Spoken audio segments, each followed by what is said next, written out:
Tot maç tot păc n-a de el. Той е играл си взема съм играл първа двойка. Тия пък аре. Значи тишо!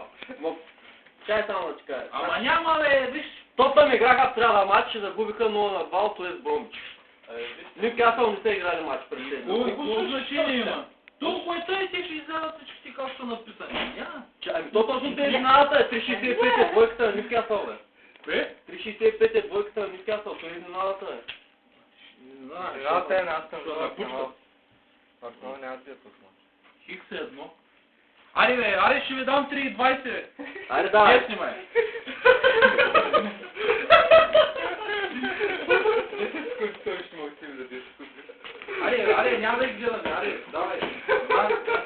Чакай, ние не можем да се разберем тук нищо. Добре, къде ти има най-много съвпадения? Именно съвпаденията съвпадат, айде, нали 3,20. Не бе, чакай бе. Какво? Аз може да не се разберем с тях. 6 лева, да.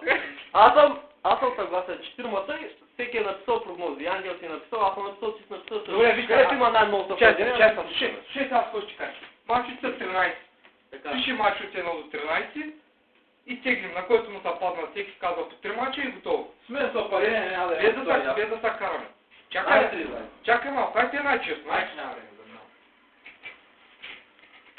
Ние да си видим ли чета, къде ти има най-много съвпадения, то играем човек. Не е съвпадение. Айде да направим, да видим какво ще стане.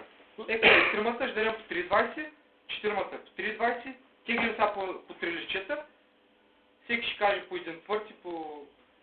Честно минаха ли? Как ще... И то пак няма да стане. Що няма да стане? Защото пак няма да има. Примерно ти мога да харесаш моите мачи. Няма значение. Кой са падне ти казваш? Аз искаш да...